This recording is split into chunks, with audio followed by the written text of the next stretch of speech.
Hello everyone, welcome to JPIT college. पिछले lecture में हम लोगों ने टिम्बर के बारे में कुछ बेसिक पार्ट्स देखे थे। आज हम लोग स्ट्रक्चर ऑफ ट्री के बारे में देखेंगे। आई होप आप लोगों को पिछले वीडियो में अच्छे से समझ में आ गया होगा। नेक्स्ट है आपका स्ट्रक्चर ऑफ ट्री। ट्री का स्ट्रक्चर कितने प्रकार से होता है? फर्स्ट है माइक्रो स्ट्रक्चर, सेकेंड है माइक्रो स्ट्रक्चर। जैसे ये आपका ट्री है, ओके। इस ट्री के फर्स्ट वाले पार्ट को हम लोग, ऊपर वाले पार्ट को क्या बोलते हैं? क्राउन बोलते हैं। सेकेंड वाला पार्ट हमारा हो जाता है ट्रंक, और ट्रंक से नीचे वाले पोर्शन हमारे रूट कहलाते हैं। इन दो पोर्शन के बीच में जो हमारा ट्रंक पार्ट है, इसी पार्ट को अगर हम कट कर दें तो इस टाइप के स्ट्रक्चर को हम लोग देखते हैं कि इसका स्ट्रक्चर किस टाइप से किया गया है। पहला है micro structure.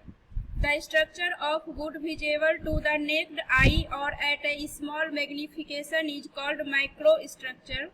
The following figure shows the micro structure of exogenous trees. Wood का वैसा स्ट्रक्चर जो विजिबल हो, जिसको हम आंखों से देख सके एकदम बारीकी से, वैसे स्ट्रक्चर माइक्रो स्ट्रक्चर कहलाते हैं। यहाँ पे जो डायग्राम आपको दिखाया गया है, ये एक्सोजीनियस ट्री के स्ट्रक्चर है। अभी हमने आपको बताया था ना ट्री के बारे में कि ट्री के इस वाले पोर्शन को हम लोग क्या करते हैं? कट कर लेते हैं। अब इसी पोर्शन का जो कट करके स्ट्रक्चर दिखाया गया है, वो हमारा एक्सोजीनियस ट्री का स्ट्रक्चर है, जिसमें कि सेंटर वाले पोर्शन को पिथ कहा गया है। पिथ के चारों ओर रिंग्स के फॉर्म में दिखाई दे रहे हैं आपको, सर्कुलर रिंग्स। इस रिंग्स को हम लोग हार्टवुड बोलते हैं। फिर नेक्स्ट इसके आगे और आपको रिंग्स दिखाई दे रहे होंगे। पिथ के बाद आ गया आपका हार्टवुड, उसके बाद आ गया आपका सैपवुड। बारी बारी से हम लोग इसके डिफिनेशन को देखेंगे और इसके बाकी पार्ट को भी देखेंगे कि आउटर बार्क क्या है, मेडुलरी रेज क्या है, कैम्बियम लेयर क्या है। ओके, तो हम लोग डिफिनेशन से देखते हैं। पहला पिथ क्या है? फर्स्ट है आपका pith. The inner most central portion or core of the tree is called pith or medulla.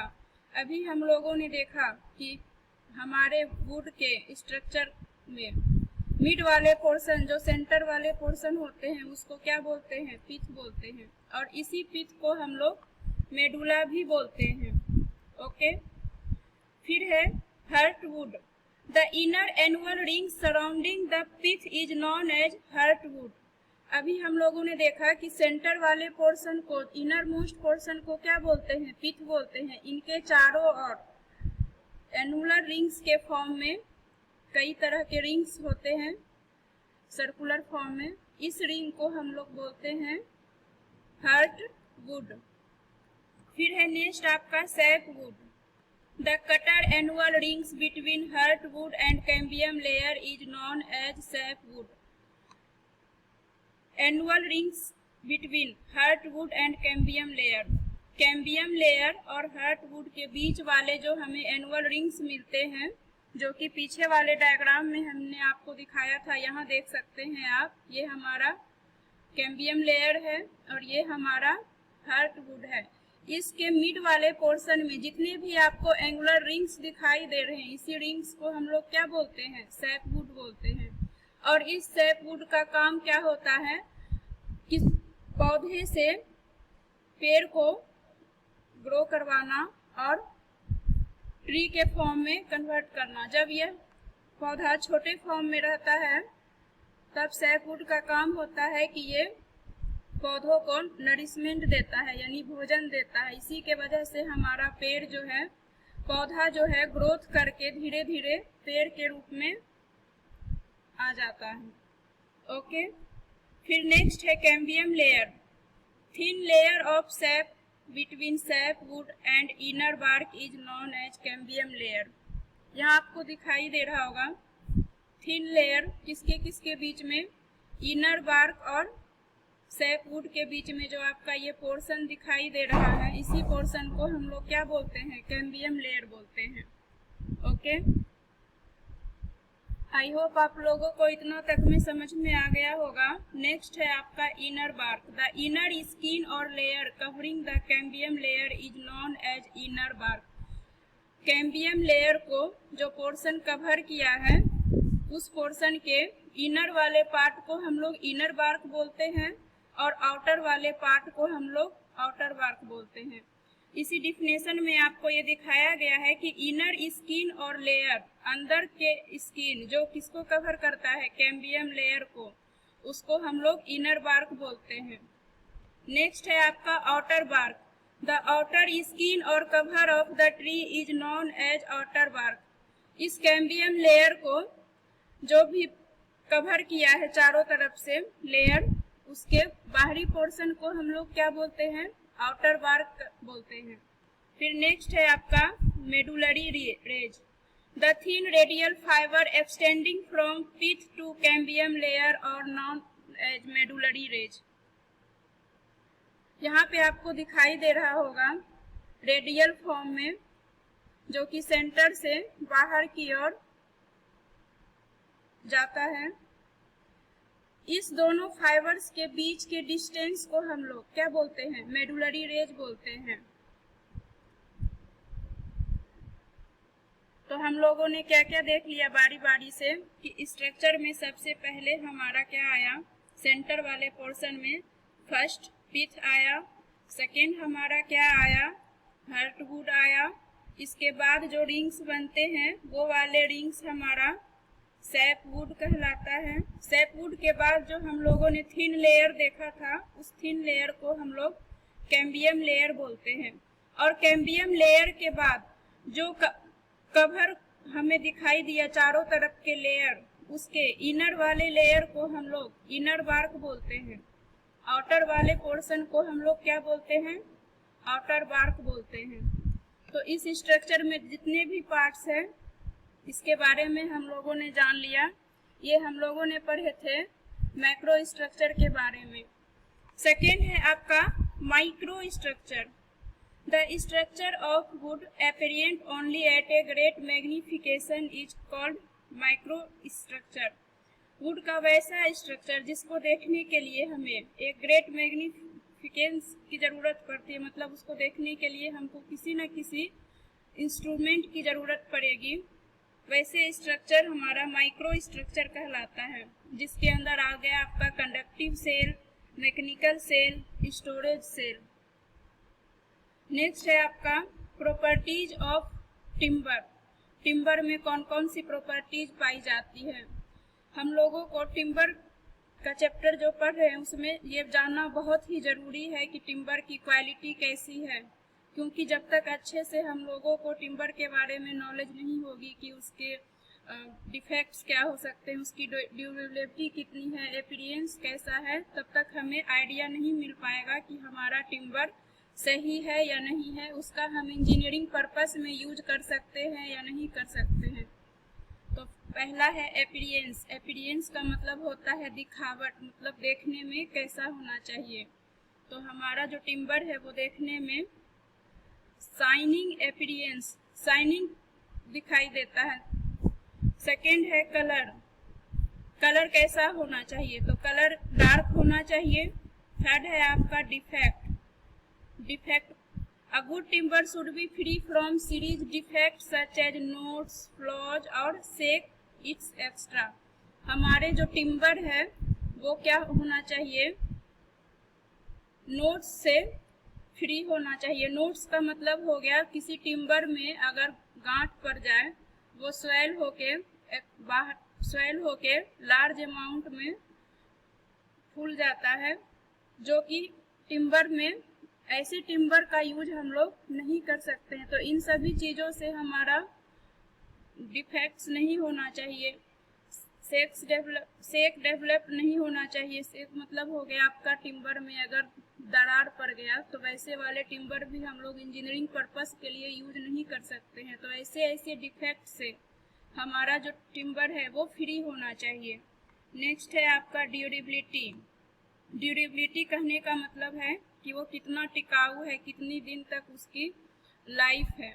A good timber should B durable and capable of resisting the action of fungi, insect, chemical and physical agencies and mechanical agency. Durability अगर हमको timber की चाहिए कि वो ज़्यादा दिन तक चल सके, तो उसके लिए हमारे टिम्बर में किसी भी तरह का फंजाई या इंसेक्ट का अटैक नहीं होना चाहिए, क्योंकि अगर फंजाई या इंसेक्ट अटैक हो गए तो वैसे टिम्बर हमारे बर्बाद हो जाएंगे और कंस्ट्रक्शन पर्पस या किसी भी इंजीनियरिंग पर्पस के लिए वैसे टिम्बर को हम लोग यूज नहीं कर सकते हैं। तो इसलिए इसकी ड्यूरेबिलिटी कैसा होना चाहिए, कैपेबल होना चाहिए किसी भी फंजाई और इंसेक्ट को रेसिस्ट करने के लिए।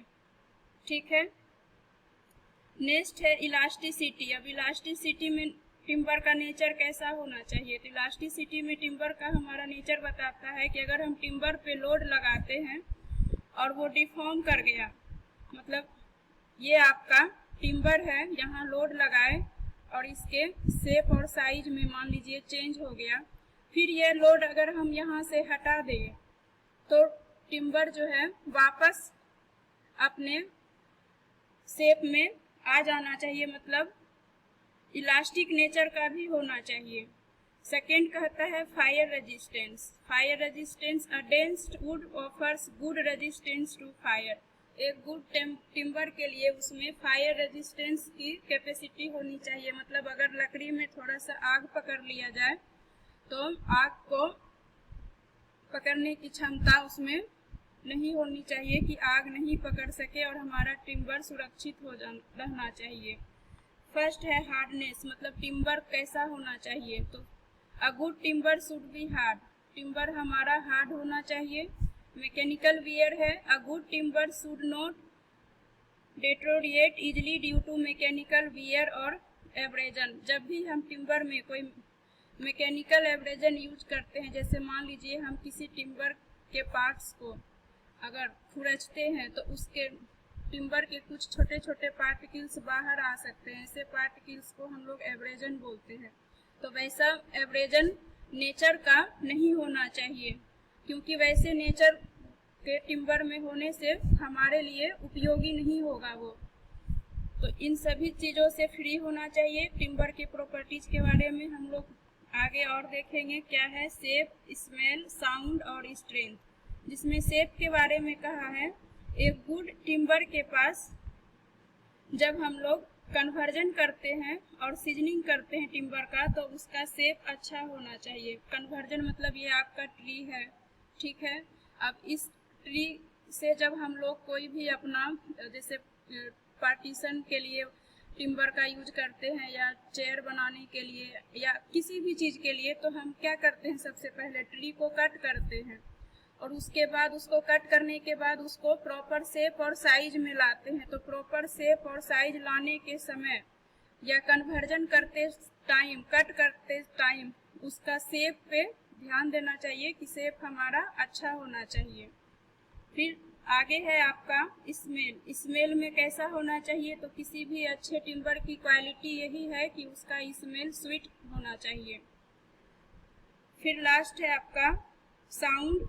A good timber should give a clear ringing sound when struck। जब हम दो टिम्बर को आपस में एक दूसरे के ऊपर डाल देते हैं तो क्या होता है, क्लियर रिंगिंग का आवाज, क्लियर साउंड सुनाई देना चाहिए, जिसको कि हम लोगों ने देखा है कि यहाँ क्लियर रिंगिंग साउंड लिखा है। नेक्स्ट है आपका स्ट्रेंथ। स्ट्रेंथ मतलब हो गया कि टिम्बर का मजबूती कैसा होना चाहिए। A good timber should be sufficiently strong for working as structural members such as joist, beam और rafter. It's extra। एक गुड टिम्बर के पास अच्छा स्ट्रॉन्ग होना चाहिए ताकि हम उसको किसी भी स्ट्रक्चरल मेंबर में अच्छे से यूज करें। जैसे अगर हमें जॉइस्ट बनाना हो, बीम बनाना हो, राफ्टर बनाना हो, तो इन सभी चीज़ों में हमारा टिम्बर जो है इजिली वर्केबल हो जाना चाहिए और स्ट्रॉन्ग होना चाहिए। स्ट्रक्चर यूनिफॉर्म होना चाहिए। टफनेस में कैसा होना चाहिए, capable of offering resistance to shocks due to vibration. हमारा टिम्बर जो है सख्त होना चाहिए, उस पर लोड लगाने पर किसी भी तरह का वाइब्रेशन को। हम लोगों ने क्या देखा वाटर परमिएबिलिटी में कि वाटर परमिएबिलिटी हमारा क्या होना चाहिए, लो होना चाहिए। नेक्स्ट है आपका वेट, कि टिम्बर का वेट कितना होना चाहिए, कैसा होना चाहिए। The timber with heavy weight is considered to be sound and strong. हमारे टिम्बर का वेट हैवी वेट का होना चाहिए, मतलब बहुत भारी होना चाहिए, और वो साथ ही साथ स्ट्रॉन्ग भी होना चाहिए। नेक्स्ट हमारा प्रॉपर्टीज है वर्किंग कंडीशन, मतलब वर्किंग कंडीशन में ये हमें कैसा वर्किंग कंडीशन देगा। Timber should be easily workable, it should not clog the teeth of saw. हमारा टिम्बर जो है वर्केबल में इजिली वर्केबल होना चाहिए, मतलब कोई भी अगर हम काम कर रहे टिम्बर से रिलेटेड तो वो जल्दी से जल्दी इजिली यानी आसानी से हो जाए। तो आज हम लोगों ने क्या पढ़ा, स्ट्रक्चर ऑफ टिम्बर एक्सोजीनियस के, फिर हम लोगों ने प्रॉपर्टीज पढ़े टिम्बर के। नेक्स्ट हम लोग पढ़ेंगे सीजनिंग ऑफ टिम्बर, कि टिम्बर का सीजनिंग क्या है। जितना तक पढ़ाए हैं आप लोग एक बार उसे कॉपी पेन लेके एक बार लिखना चाहे तो लिख सकते हैं, या रीड करना चाहे तो रीड कर सकते हैं। अगर आपको ये वीडियो अच्छा लगता है तो लाइक कीजिए और चैनल को सब्सक्राइब कीजिए। Thank you.